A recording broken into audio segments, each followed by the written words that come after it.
Pak Prabowo bilang yang keluar-keluar Indonesia gelap dan kabur aja dulu didanai koruptor. Waduh, buset. Sorry ye. Sorry ya. Perkenalkan, kita bertiga penikmat uang koruptor. Uang kami haram. Makanan gak jadi daging. Kuburan kami dipenuhi rompi oren. Lagian ya, namanya uang korupsi mah harus dinikmati. Oh, iya. Kalau enggak tetap di penjara kayak Tom Lembong. Lagian Tom Lembong kerja buat negara, buat memperkaya diri sendiri. Nah, lagian Tom Lembong jadi tim ses yang lain. Jadi ketua projo lah. Itu. Kebal tuh backingannya Zeus. Bukan tim projo, harusnya Tom Lembong itu jadi atlet lempar lembing. Tinggalnya di Lembang. Nah, tapi dia sakit lambung. Waduh. Gue tuh heran deh, tiap Pak Prabowo pidato kok kayaknya emosional mulu gitu, marah-marah mulu. Pas kampanye joget-joget, ya, oh, kenapa sih Pak? Kayaknya mau ngajak berantem mulu gitu sama rakyatnya. Ya kan kalau ada yang oposisi, kalau ada yang kritis itu kan wajar, namanya juga negara demokrasi. Atau Bapak sebenarnya kayak masih kampanye mulu? Apa Bapak merasa memang sebenarnya Bapak tuh nggak menang gitu loh? Tiba-tiba aja gitu jadi presiden. Apa Bapak merasa sebenarnya Bapak tuh nggak menang? Curiga saya. Ya, Bapak kan udah jadi presiden tuh, bagaimana cara pidato di depan rakyat itu yang bener Pak? Kayak Pak SBY gitu. Dengernya tuh adem gitu. Kayak bener-bener bapak bangsa. Kalau ini kan kayaknya nyinyir gitu, kayak tante-tante gitu loh. Kayak tante-tante gibah di komplek gitu. Mending tante-tante yang sosialita yang elegan itu nggak ngegibah juga Pak gitu. Kayak ibu-ibu komplek biasa gitu yang suka belanja-belanja di abang-abang gerobak sayur. Nggak begitu loh Pak. Menurut saya ya, Bapak kan sering keluar negeri. Bagi saya Bapak nggak norak lah gitu. Tapi kok ketika jadi kepala negara Bapak norak loh. Caranya tuh kayak bukan pemimpin yang kepala negara yang elegan gitu, yang berwibawa, enggak. Kayak emak-emak jatuhnya. Ya, coba deh, Bapak kan sering lihat tuh kepala-kepala negara yang lain, bagaimana cara mereka berpidato. Ya, Bapak belajarlah sama SBY bagaimana gitu. Dan juga yang ingin didengar masyarakat tuh berita-berita gembira, bukan obrolan warung kopi. Apalagi Bapak pakai lulu gue-gue. Itu kan nggak formal, Pak. Bapak kalau mau lulu gue-gue ya mungkin sama asisten Bapak aja, sama ajudan, sama teman-teman nongkrong di kafe, Pak. Tapi kalau untuk pidato kenegaraan mah jangan, Pak. Nggak enak juga didengar gitu. Seharusnya yang Bapak umumkan itu bukan isu-isu murahan seperti ini. Yang Bapak omongkan itu adalah langkah kerja Bapak. Bagaimana Bapak mengisi ruang Bapak ketika udah jadi presiden. Bukan flashback lagi ke masa-masa lalu, masa-masa Bapak perang, masa-masa Bapak gagal jadi presiden gitu kan, emosional gebrak-gebrak meja. Nggak begitulah Pak. Udah selesai lah eranya itu, tutup buku. Yang rakyat dengar itu Bapak bagaimana Bapak mengumumkan misalnya tarif listrik saya turunkan mulai besok dan tidak akan naik lagi. BBM kita akan turunkan, kita akan kasih subsidi. Ya, kita hentikan ngebangun yang nggak penting-penting, yang buang-buang anggaran, lebih baik untuk subsidi masyarakat. Itu loh yang rakyat pengen dengar. Udah gitu juga misalnya Bapak bilang ada 100 perusahaan yang kita akan buka bulan depan. Anak-anak muda 10 juta orang kita akan serap ya. Silakan mempersiapkan lamaran kerja anak-anak semua. Itu yang pengen didengar sama anak-anak muda. Ya. Bukan Bapak ngobrol, ngerumpi, ngegibah, memfitnah lagi rakyatnya, dibiayai sama koruptor. Ya kalau ada koruptor Bapak tangkap, jangan digibahin. Gitu caranya. Biar nggak ada demo. Kalau memang demo itu dibiayai sama koruptor, Bapak tangkap koruptornya biar nggak ada demo. Lihat ada nggak demonya setelah koruptor Bapak tangkap semua. Kalau masih ada demonya, berarti memang rakyatnya yang demo, Pak. Bukan karena dibayar sama koruptor. Gitu. Masa mau diajarin bagaimana cara menjadi presiden? Kan mertuanya dulu presiden. Heran gue. Sepertinya memang sudah tidak ada harapan lagi mengenai persoalan Pak Prabowo yang semakin kesini semakin terlihat seperti bonekanya Pak Mulyono. Bahkan saya secara pribadi menilai bahwa Pak Prabowo sangat mirip dengan buzzer-nya Pak Mulyono. Dengan segala cara untuk bagaimana agar bisa melindungi Pak Mulyono.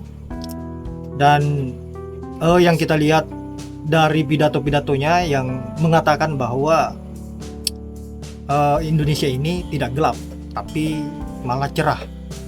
Artinya Pak Prabowo tidak mengetahui realita yang terjadi di negeri ini, bahwa apa yang terjadi saat ini semakin suram dan angka pengangguran yang semakin bertambah, utang negara semakin menumpuk. Itu bisa kita nilai bahwa negeri ini sedang rusak. Negeri ini sedang sakit dan perlu untuk diobati. Tetapi kalau pemimpinnya seperti ini, maka rakyat semakin repot. Bukan hanya mengobati negeri ini, tapi juga mengobati pemimpin yang sakit seperti Pak Prabowo dan juga para pembantu-pembantunya yang notabene-nya adalah anggota Pak Mulyono atau budaknya Pak Mulyono. Nah, sahabat-sahabat, saya kira sangat luar biasa apa yang menjadi komentar-komentar para netizen. Tidak hanya menghibur, tapi mampu mencerdaskan kita semua sebagai rakyat Indonesia yang peduli terhadap bangsa ini. Bukan seperti para penjilat-penjilat dan juga para ternak Mulyono yang hanya berpikir mengenai persoalan isi perut, tapi bukan berpikir bagaimana bangsa ini bisa lebih maju ke depannya. Untuk itu langsung saja kita lanjut bagaimana komentar Mbak Puspa mengenai persoalan Pak Wowo yang menganggap Indonesia baik-baik saja. Indonesia cerah. Indonesia cerah, bener Pak, bener, setuju 100%. Saya setuju, mendukung. Memang Indonesia cerah bagi para pejabatnya.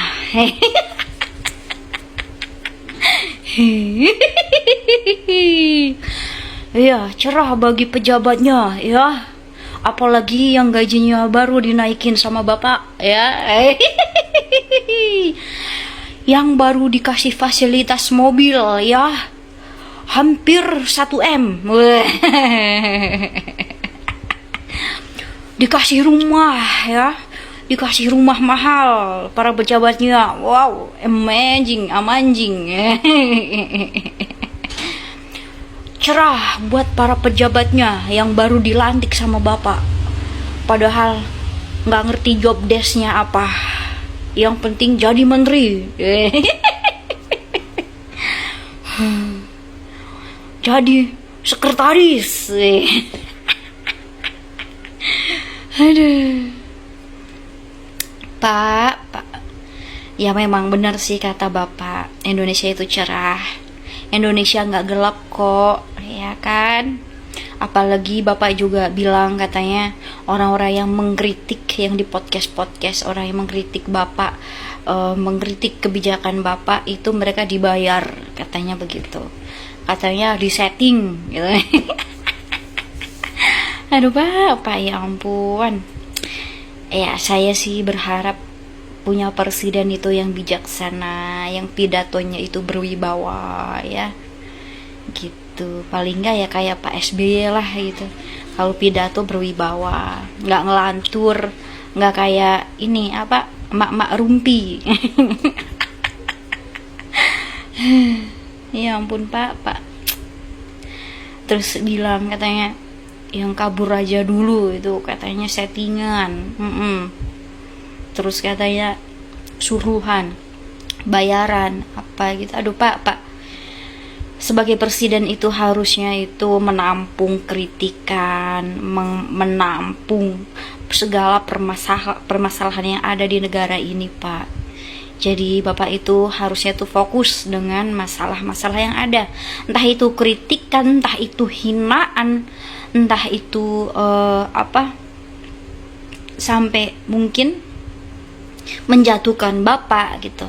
Ya harusnya itu Bapak punya solusi Pak, ya. Jadi jangan pidatonya seperti ini Pak. Ya ampun. Udah kayak gimana ya? Kayak emak-emak ini yang biasa ngerumpi di teras sambil nyarit kutu, tahu nggak Pak? Aduh ya Allah, ini kualitas presiden seperti ini. Tapi sih alangkah hebatnya ya, banyak yang like. Berarti yang nge-like itu jiwanya itu sama. Ya, jiwanya sama ya, tukang gosip. Nggak mau dikritik, malah nyindir rakyat.